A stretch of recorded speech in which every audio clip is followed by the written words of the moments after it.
La obstinación de los romanos por suministrar a sus ciudades agua en abundancia y de máxima calidad obligó a sus ingenieros a diseñar y calcular acueductos de una envergadura tan asombrosa como admirable.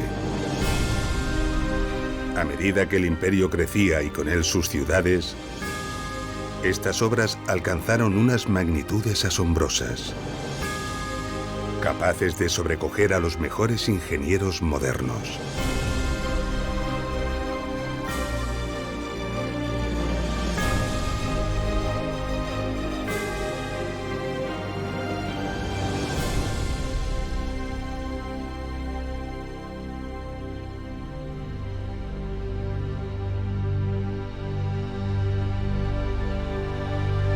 En la primera parte de Ingeniería Romana, Acueductos, pudimos comprender, gracias al gran acueducto de Nimes, cómo se proyectaba y se planificaba un acueducto romano. La solución para asegurar el suministro de agua a una gran ciudad como fue la antigua Nemausus. Y gracias a los acueductos de Tiermes, Cella y Chelva, pudimos ver cómo incluso ciudades muy modestas estaban dotadas de grandes acueductos, lo que nos confirma la idea de que toda ciudad romana debía disponer de un caudal continuo y abundante de agua de calidad. Los misterios que encierran los acueductos de muchas ciudades son hoy en día numerosos. Desentrañar algunos de ellos supone un verdadero desafío para arqueólogos e ingenieros modernos, algunos de tal alcance que no permiten ni siquiera poner de acuerdo a los actuales investigadores.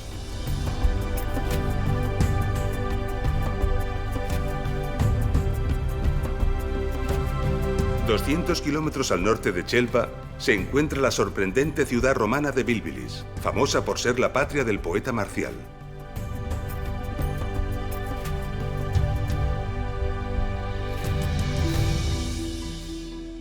Bilbilis fue una ciudad de tamaño medio en la vía romana de Caesar Augusta a Complutum. Bilbilis tenía cierta singularidad. Situada en una empinada ladera, se apartaba del concepto habitual de una ciudad romana. ¿Quién sabe las razones que hicieron de esta ubicación la escogida para fundar Bilbilis?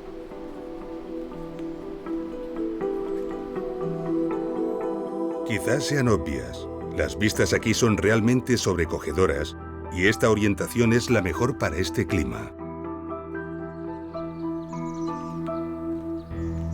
Sea como sea, esta decisión representaba un extraordinario reto para los ingenieros que debían dotarla de agua. Porque, ¿cómo hacer llegar el agua hasta esta altura?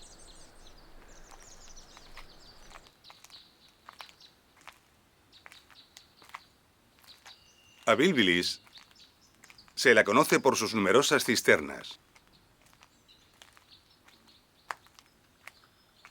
Cerca de una veintena de cisternas como esta se desperdigan por toda la ciudad, todas ellas a diferentes alturas. Hay varias teorías que explican la presencia de tantas cisternas. Algunos arqueólogos han apuntado la hipótesis de que estas cisternas se utilizaron para almacenar el agua de lluvia.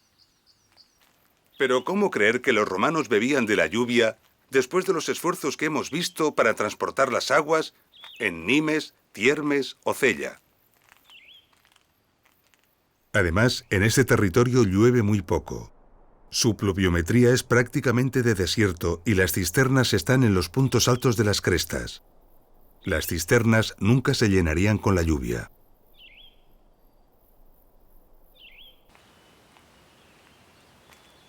Bilbilis no era una gran ciudad como Nimes, pero era una ciudad importante. Desde luego era mucho mayor que otras que hemos visto, como Tiermes o Cella. El teatro de Bilbilis tenía una capacidad cercana a los 4.500 espectadores. También las termas tenían unas dimensiones respetables.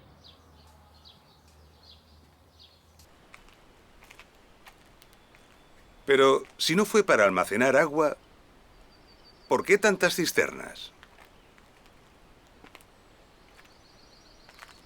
Observemos una de ellas detenidamente. Aquí tenemos una cisterna construida con hormigón romano e impermeabilizada con el mortero empleado habitualmente. Podemos ver aquí el lugar por donde entraba el agua. Pero en estas cisternas no se ve salida allí abajo, en la base. Sin embargo, sí que puede verse aquí el orificio de salida, ligeramente por debajo del nivel de entrada. Esto significa que esta cisterna no puede vaciarse por gravedad y se dispone de muy poca cantidad de agua entre la diferencia de niveles. Cualquier depósito que pretenda almacenar tiene una salida en la parte inferior. Entonces, esto no es un depósito. Pero si no es un depósito, ¿cuál es la misión de tantas cisternas?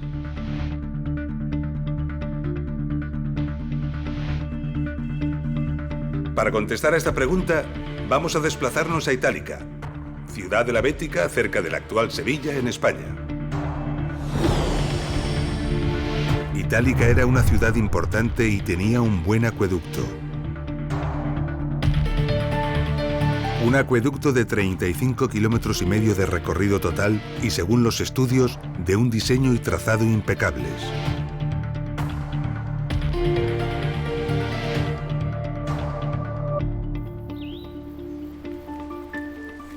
Cerca de la ciudad se encontró este impresionante grupo de cisternas.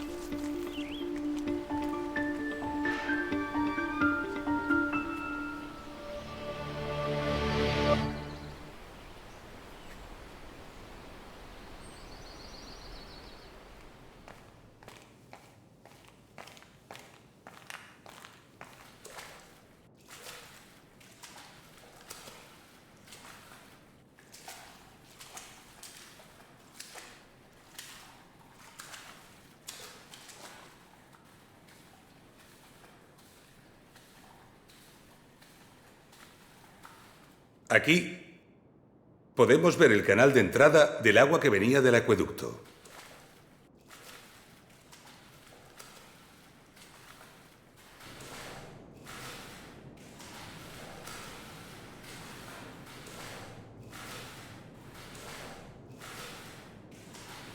Y vemos que, al igual que ocurría en las cisternas de Bilbilis, la salida de agua para el abastecimiento está en la parte superior. Así que esto tampoco parece un depósito de almacenamiento. Pero si no es un depósito, ¿por qué un tamaño tan grande? ¿Cuál era su función? Recordemos los pequeños areneros de los pozos de registro de Tiermes.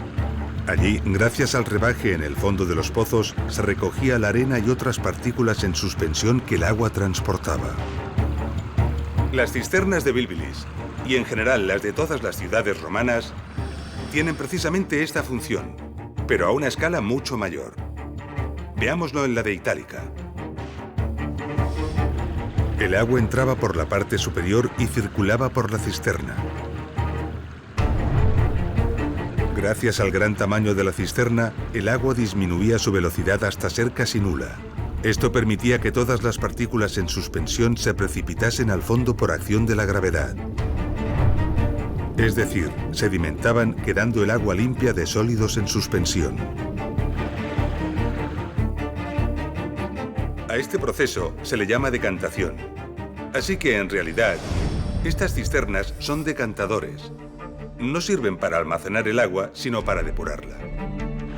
El agua más limpia es la superficial, y por esta razón, la salida del agua se encuentra en la parte superior, apenas ligeramente por debajo del nivel de entrada.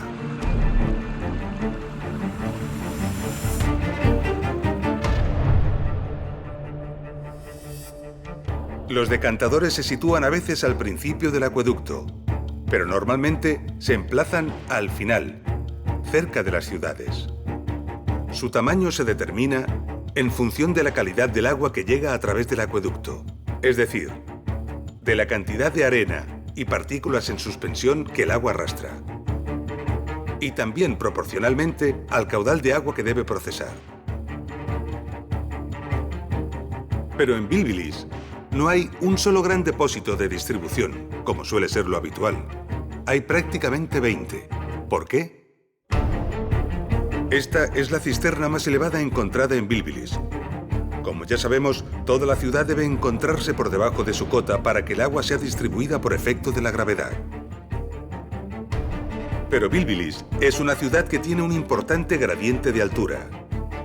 Es decir, hay una gran diferencia de altura entre esta cisterna y las casas de la ciudad que están en la parte más baja. El peso del agua, la presión aquí abajo, es enorme. Sería suficiente para reventar las tuberías, sobre todo las de plomo. Esto lo sabían perfectamente los técnicos romanos. Así que para evitarlo, ingeniaron una red de cisternas más o menos equidistantes en altura, de forma que nunca se produjera una presión superior a lo que equivale a una atmósfera, unos 10 metros de altura. De esta forma, el agua, al llegar a la primera cisterna, era decantada y quedaba a presión atmosférica. Después, por gravedad, el agua se conducía hasta la siguiente cisterna, donde se volvía a decantar y a quedar nuevamente sin presión. Y así sucesivamente, una cisterna detrás de otra. Un ingenioso sistema de decantación y fragmentación de presiones al que se le debió de unir un complejo sistema de distribución del agua a todos los rincones de la ciudad. Esta hipótesis se corresponde con la idea de mantener un caudal de agua de calidad, continuo y permanente, la exigencia romana para el abastecimiento a sus ciudades. Pero recordemos, Bilbilis se encuentra en una ladera muy inclinada, así que la primera cisterna, que tiene que recibir el agua, se encuentra en una cota muy elevada. ¿Cómo hacer llegar el agua hasta ella? ¿Disponían los romanos de una fuente de suficiente caudal y calidad por encima de esta cota? La respuesta es sí. Al norte de Bilbilis, a unos 10 kilómetros, se encuentra la Sierra de la Virgen, con importantes manantiales situados sobradamente por encima de la cota necesaria y cuya agua podía ser captada y trasladada por un canal apoyado en el suelo hasta las cercanías de Bilbilis.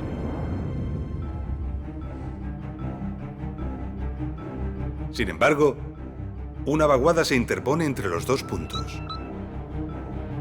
Para mantener la poquísima pendiente que requiere un canal, sería necesario construir unas enormes arquerías. Unas arquerías de unos 100 metros de altura y más de 1000 metros de longitud. Unas arquerías de estas características son absolutamente inviables. ¿Cómo resolverlo? Los ingenieros romanos tenían poderosos conocimientos de hidráulica y, por supuesto, conocían perfectamente el principio de los vasos comunicantes. Este principio físico nos dice que recipientes comunicados por su parte inferior por un conducto cerrado mantendrán el líquido que contienen al mismo nivel independientemente de la forma de dichos recipientes. Con este principio, los ingenieros romanos planificaron en Bilbilis lo que conocemos como un sifón invertido. Un sifón invertido consiste en una estructura en forma de U, en la que por el principio de los vasos comunicantes, el agua que entra en un extremo alcanza el mismo nivel en el otro extremo. Recientemente, siguiendo esta hipótesis, hemos encontrado estos restos al otro lado de la vaguada.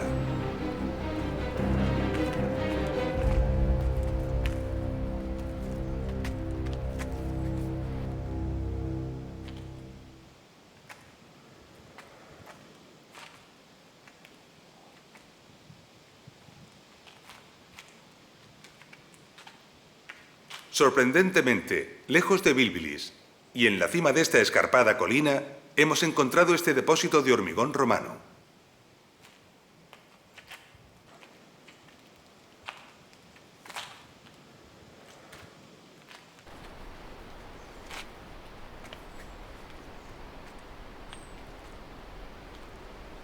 Bilbilis está en aquella colina y el depósito más alto de la ciudad está justamente en esa cresta que podemos ver desde aquí. Y está 7 metros más bajo que este depósito que acabamos de ver. Por lo tanto, entre ambos se desarrollaba un sifón que salvaba toda esta vaguada.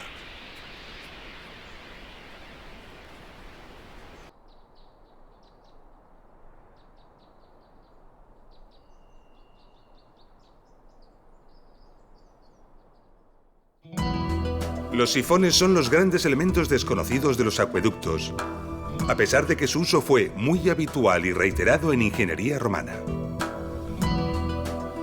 Para comprobarlo, iniciaremos un viaje a lo largo y ancho del imperio. Comenzaremos por el noreste, la actual Turquía. Año 330 a.C. Alejandro Magno controla su vasto imperio dividiendo y encomendando el control a sus generales más próximos.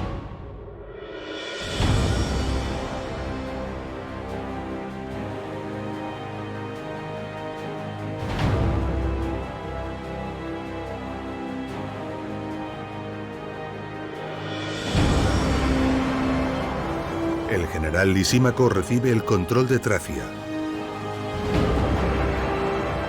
Lisímaco manda custodiar sus tesoros en la ciudadela de Pérgamo. Situada sobre un promontorio rocoso, esta ciudadela se convertirá en una importante ciudad, capital de un reino y un gran centro intelectual que rivalizará con Alejandría.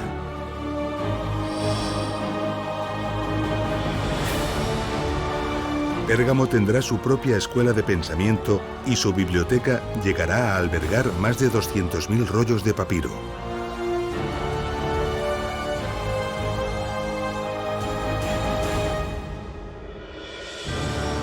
Tras el reinado de varios reyes, Pérgamo pasa a dominio romano.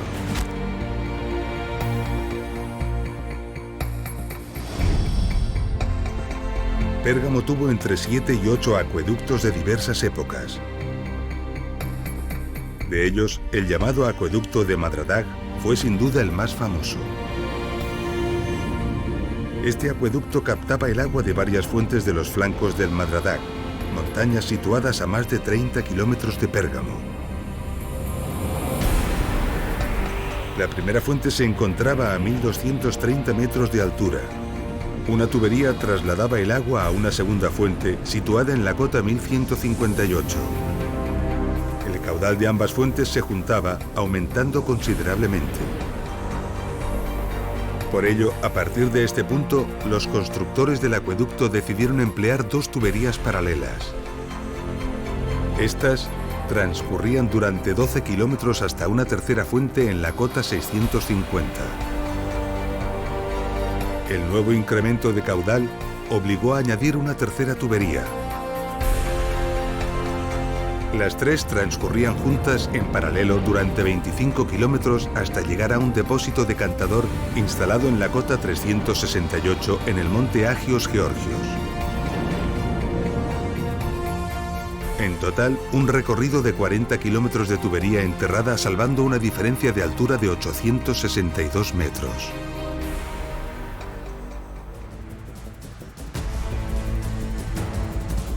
Así que decidieron emplear tramos de tubería de plomo de 30 centímetros de diámetro. Los tramos fueron sellados con más plomo y conectados mediante sillares de piedra taladrados. Y todo el conjunto se fijó al terreno fuertemente mediante largos puentes de apoyo. Miles de tuberías descendían el valle resistiendo la enorme presión y las grandes fuerzas que el agua ejercía. Luego atravesaban su fondo protegidas y suspendidas por unas arquerías. Y finalmente ascendían la ladera del valle para alcanzar la ciudad de Pérgamo en la cota 322. En total, un sifón de plomo de 3,5 kilómetros y 190 metros de altura de presión. El acueducto de Madradag ya suministraba agua a la Acrópolis de Pérgamo hacia finales del siglo III a.C., mucho antes del dominio romano. Este es un buen dato para certificar que la principal fuente de conocimiento que los ingenieros romanos atesoraron para la construcción de sus acueductos fue de origen griego, y nos recuerda que los griegos ya hicieron obras prodigiosas con anterioridad. El sifón de Bilbilis dataría del año 0 aproximadamente, año estimado de la fundación de la ciudad, unos 200 años más tarde que la construcción del acueducto de Madradag. Parece pues evidente y probado que los técnicos romanos ya poseían un gran conocimiento sobre el diseño y construcción de los sifones en el momento en que Bilbilis fue construida. El acueducto de Madradag es de origen helenístico, pero fue ampliado, modificado y mantenido por los romanos cuando la ciudad entró bajo su dominio. Esta capacidad para recoger el conocimiento, ampliarlo y perfeccionarlo es una de las grandes cualidades de la civilización romana.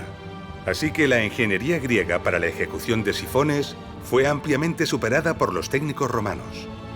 Tenemos excelentes ejemplos en Lugdunum, capital de la provincia romana de la Galia Lugdunensis, la actual e importante ciudad francesa de Lyon.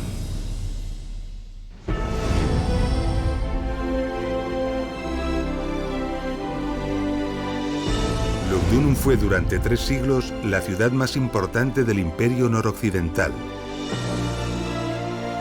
El enorme caudal de agua que demandaba Lugdunum obligó a la construcción de 4 grandes acueductos.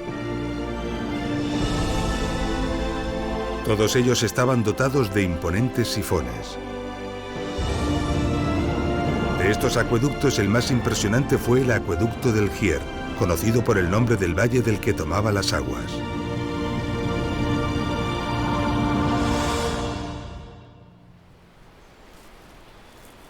El acueducto del Gier tenía una longitud total de 87 kilómetros de canal. Un canal que unía las fuentes escogidas con los depósitos decantadores que se conservan en lo alto de la colina de Lyon. 87 kilómetros de canal para salvar una distancia de 42 kilómetros en línea recta. Fue necesario construir 11 túneles y unos 40 grupos de arquerías. Uno de ellos es este: las arquerías de llegada al sifón de Bonan, el mayor de los 4 sifones que el acueducto del Gier tenía. Este grupo de arquerías tiene 250 arcos que se extienden a lo largo de 1.650 metros. Y aunque parezca sorprendente, no es el más largo. Más adelante, cerca de la ciudad, había otro de 300 arcos y 1.900 metros de longitud. Estas arquerías no fueron construidas para cruzar obstáculos ni valles. Su sentido es otro distinto.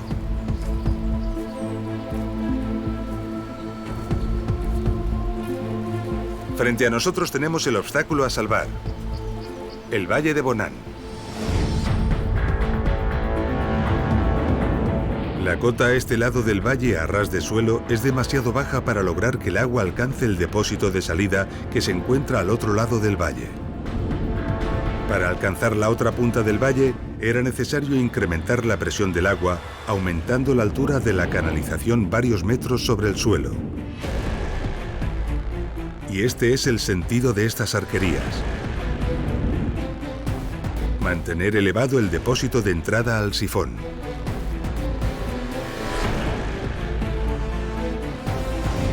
Allá arriba estaba el depósito de entrada del sifón, y de él salían 11 tuberías de plomo. La misión de tantas tuberías era dividir la fuerza del agua. Las tuberías se apoyaban sobre estas rampas y se cubrían con un buen espesor de hormigón.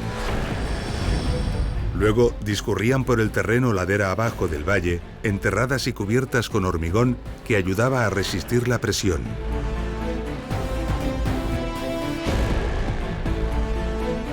Tras 1.200 metros, las tuberías lograban descender de la cota 313 a la 191, donde se encontraban con el Venter.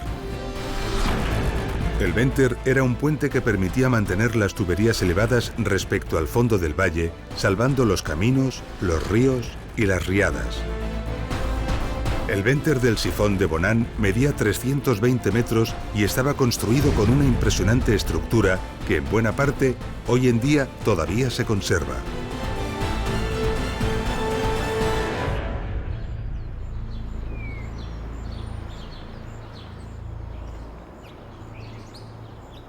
Estas arquerías tienen un revestimiento de los paramentos muy peculiar, de gran belleza, llamado opus reticulatum. En él se alternan los colores de las pequeñas piedras, en forma de rombo, talladas una a una. Los enormes volúmenes de fábricas estaban construidos en hormigón, alternando con ladrillo, y revestidos concretamente de esa retícula. Una prueba contundente de que buscaban, además de la eficacia y lo funcional, la belleza. Esta búsqueda de funcionalidad y belleza hizo planificar estas arquerías con arcos transversales en las pilas para el aligeramiento.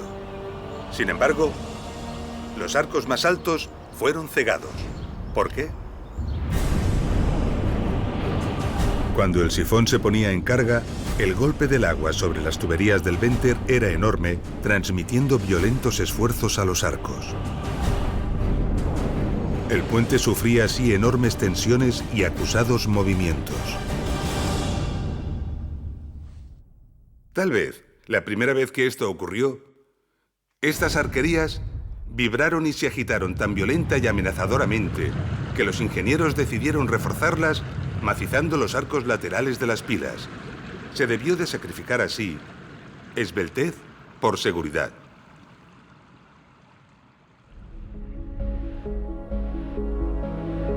Al final del Venter, el agua era empujada por la enorme presión ladera arriba. Este punto era realmente crítico.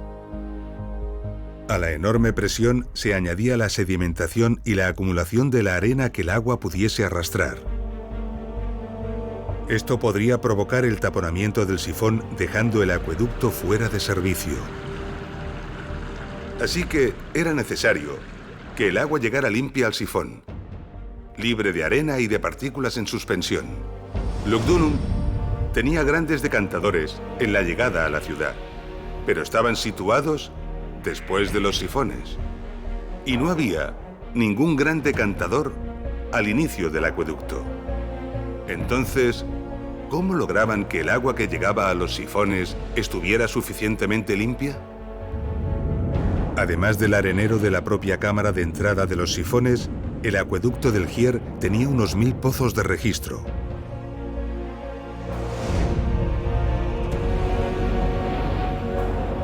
Alternativamente, estos pozos de registro disponían de un pequeño arenero en su fondo. En total, 500 areneros. La labor de estos 500 areneros a lo largo del recorrido resolvía el problema de limpiar el agua suficientemente para evitar problemas en los sifones.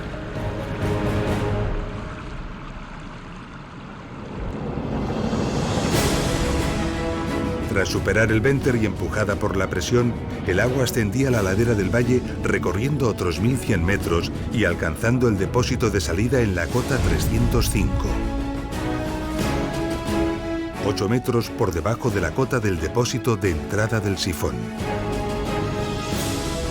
A partir de ese punto, el agua era conducida por el canal, ya sin presión, hacia los decantadores situados en la colina de la ciudad. El impresionante sifón de Bonan salvaba un valle de 2.660 metros de anchura y tenía una altura de más de 120 metros.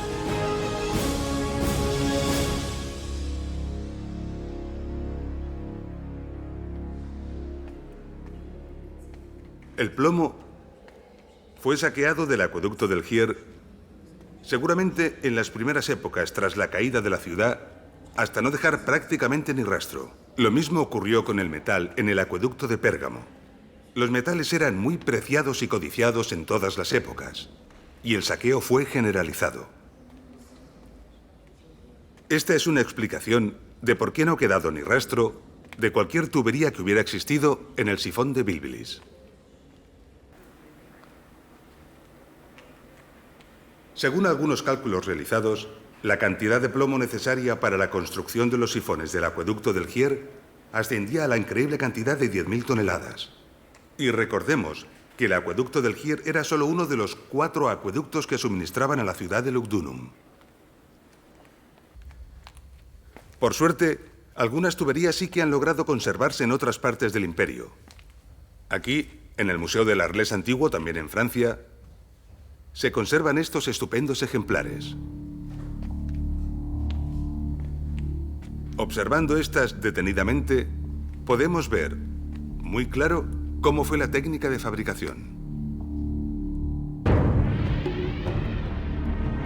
Los romanos fabricaban las tuberías partiendo de una plancha de plomo que curvaban alrededor de un núcleo de madera hasta formar un tubo.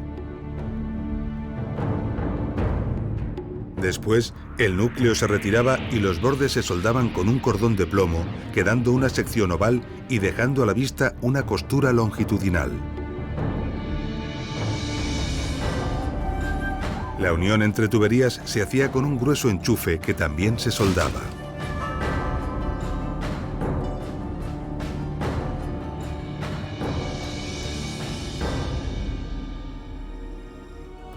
Nos trasladaremos hasta la antigua Tarraco, capital de la provincia romana de la Hispania Citerior, para hacer una interesante reflexión sobre esta cuestión.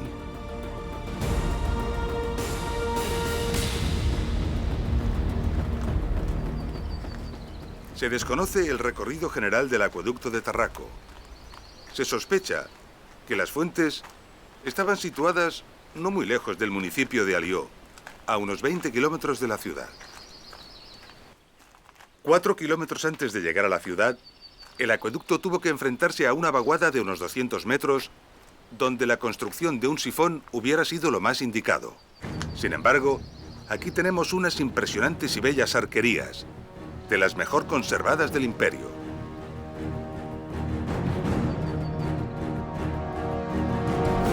Con 217 metros de largo y una altura que llega a los 27 metros, es una obra costosa y compleja que podría haber sido evitada construyendo con menos esfuerzo un modesto sifón.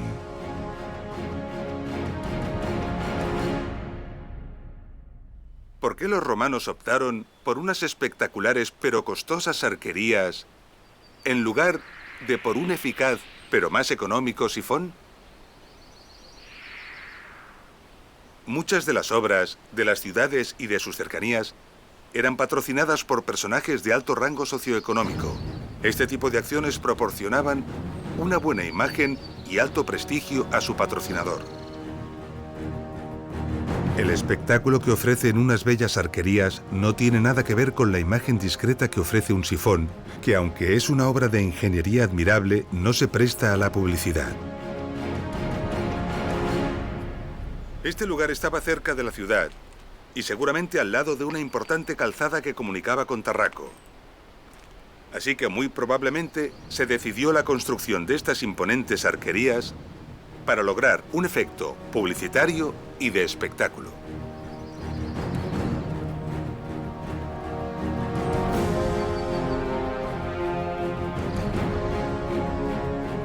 Otro ejemplo significativo de esto son las sobrecogedoras arquerías del acueducto de Segovia, bella ciudad del centro de España.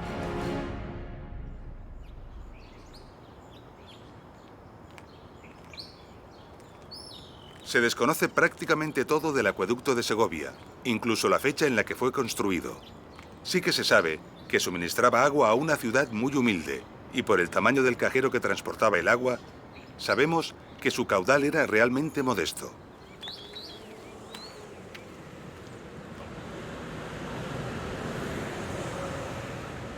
Si recordamos el cajero del acueducto de Nimes y lo comparamos con el cajero de este acueducto, nos daremos cuenta enseguida de la diferencia de caudales que ambos acueductos conducían.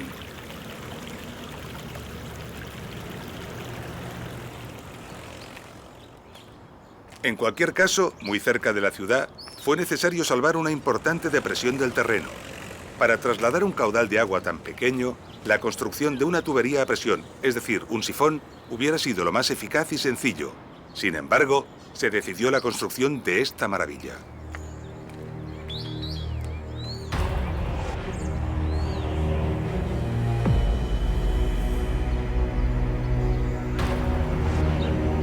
Construido en grandes bloques de granito que se sujetan únicamente por el equilibrio que aporta su sobrecogedor y admirable diseño, alcanza los 28 metros de altura.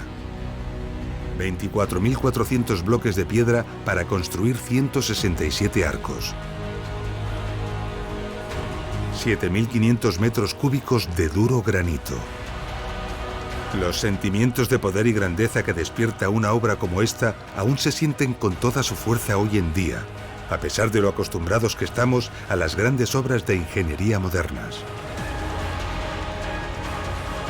El efecto propagandístico y la búsqueda del espectáculo es la causa de estas colosales arquerías, como demuestra la cartela con letras que aún se conserva en lo más alto, anunciando al benefactor de la obra.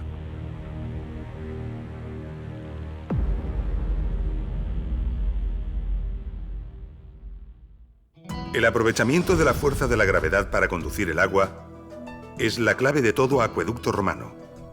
El agua discurre por los canales y atraviesa los sifones empujada por su propio peso. Por eso, las ciudades deben construirse por debajo de la cota de llegada del acueducto. Esto también ocurre en la ciudad romana de Uxama, ciudad de la Celtiberia hispana. Pero en Uxama encontramos algo particular y excepcional que merece una visita.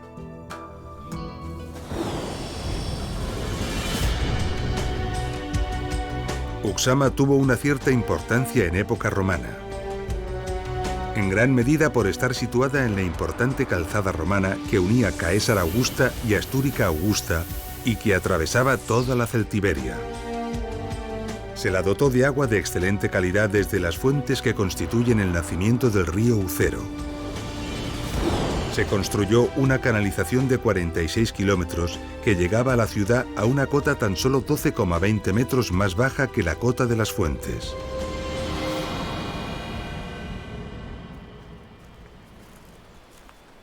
La mayor parte de Uxama está actualmente por excavar y estudiar. Varias cisternas similares a las de Bilbilis repartían el agua a toda la ciudad. Pero algunas cisternas, entre ellas esta, se encuentran por encima de la cota de llegada del acueducto. ¿Por qué? En esta colina se descubrió algo inesperado y sorprendente.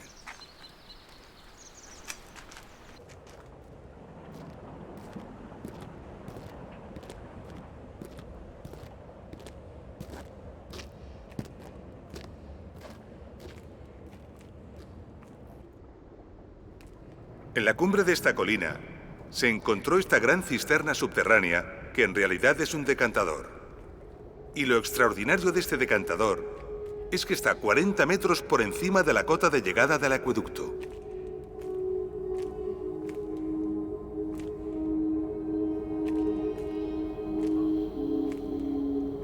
Por alguna razón nada habitual, parte de la ciudad precisó estar a una elevación mayor que el acueducto y no podía ser suministrada por este.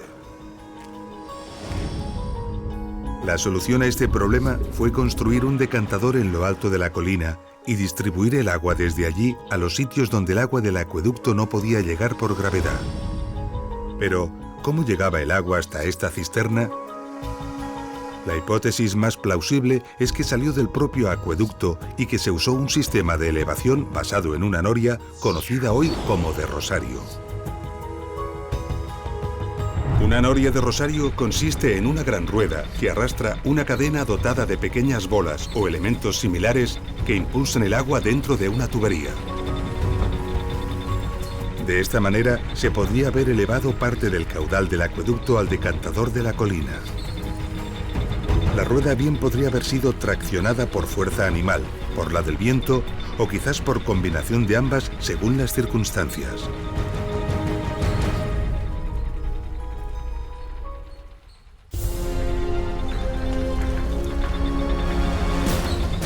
Las norias de rosario eran utilizadas también por los ingenieros romanos en las explotaciones mineras para realizar el achique del agua de las galerías.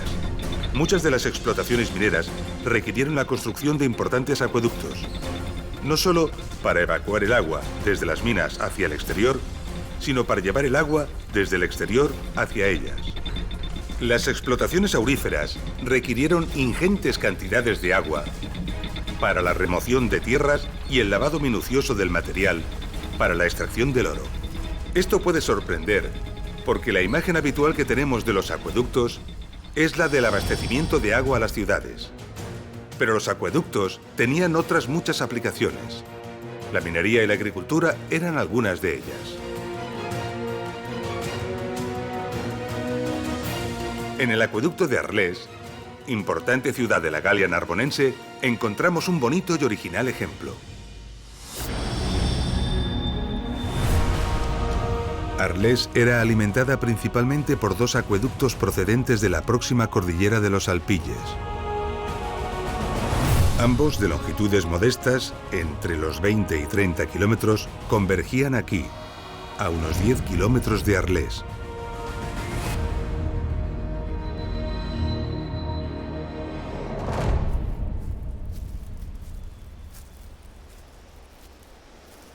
Este es el lugar donde se unían los dos acueductos en una gran arqueta de distribución de la que salían estos dos nuevos canales.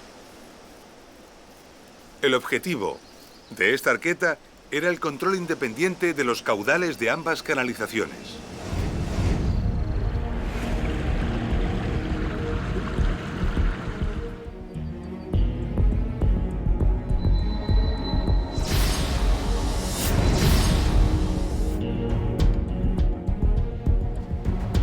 En estos restos podemos ver estupendamente el impresionante grosor del mortero impermeabilizante Opus Signinum con que fueron dotadas estas canalizaciones.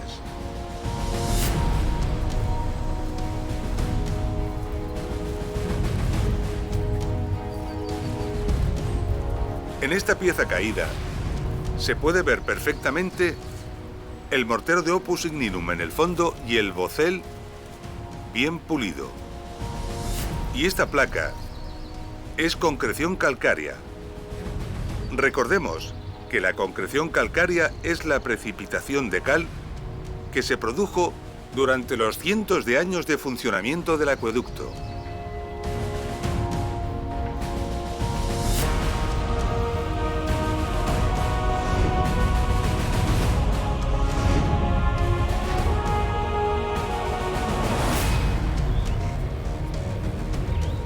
En este punto, podemos ver cómo una de las canalizaciones giraba hacia el oeste para suministrar de agua a la ciudad de Arles y la otra continuaba recta hacia una empinada ladera.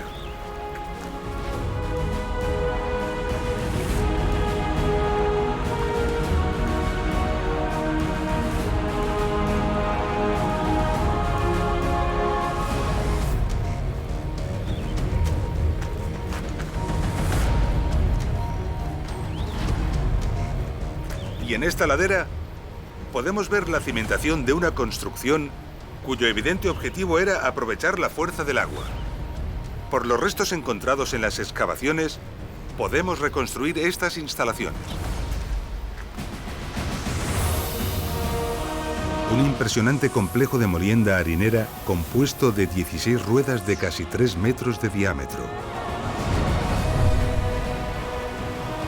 Las ruedas eran movidas por la fuerza del agua al bajar por la pendiente.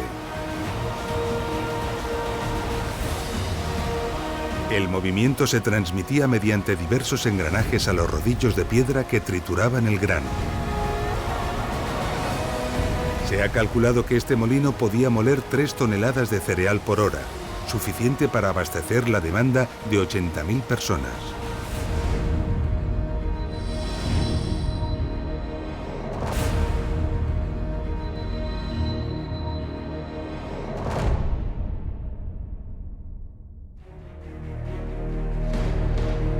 En esta serie documental hemos escogido los ejemplos de acueductos del Imperio que hemos considerado más adecuados desde el punto de vista didáctico. El principal objetivo ha sido transmitir de la mejor forma posible los conceptos fundamentales y más importantes de la ingeniería de los acueductos romanos. También hemos querido escoger algunos de ellos por ser poco conocidos, permitiendo así que admirables obras, muchas de ellas tan olvidadas, tengan la oportunidad de obtener, al menos, parte del reconocimiento que merecen. Pero el Imperio tiene cientos de acueductos que no hemos tratado, algunos más impresionantes en diseño y audacia que los que hemos visto, y que son dignos de ser nombrados. Como el acueducto de Cherchell en Argelia, o el de Aix-en-Provence y el de Metz en Francia, que rondan los 50 kilómetros, o el de Breven con 70 kilómetros y el espléndido de Fréjus con 45 también en Francia. Muchos rondan los 100 kilómetros de longitud, como el de Gades al sur de España y el de Colonia en el centro de Alemania. El maravilloso acueducto de Aspendos en la actual Turquía, que resolvía la enorme carga de presión a la que se enfrentaba en su tramo final gracias a 2 torres intermedias y 3 sifones contiguos. Todo ello sobre un gran venter continuo realizado sobre grandes arquerías. El gran acueducto de Cartago se alimentaba de varias fuentes, la más lejana a más de 130 kilómetros. Precisó de 16 kilómetros de arquerías para que el canal mantuviera la cota adecuada que requería la ciudad. Sus colosales decantadores eran más grandes que un campo de fútbol y decantaban simultáneamente unos 60 millones de litros de agua.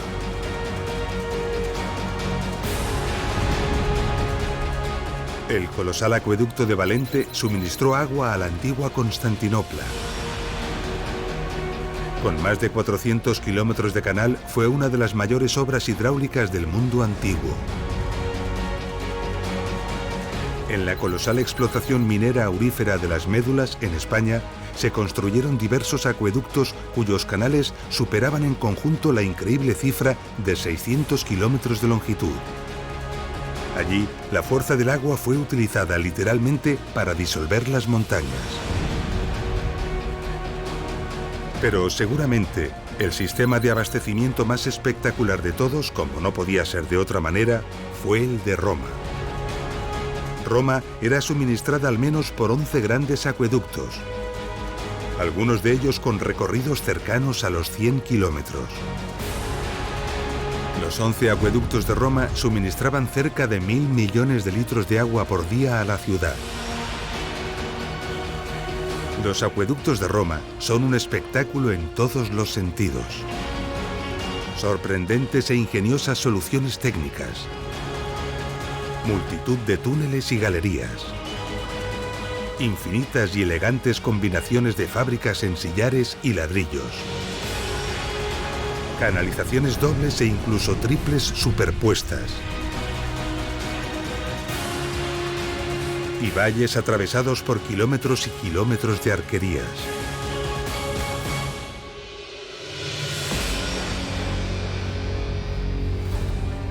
Hemos llegado al final de nuestro episodio.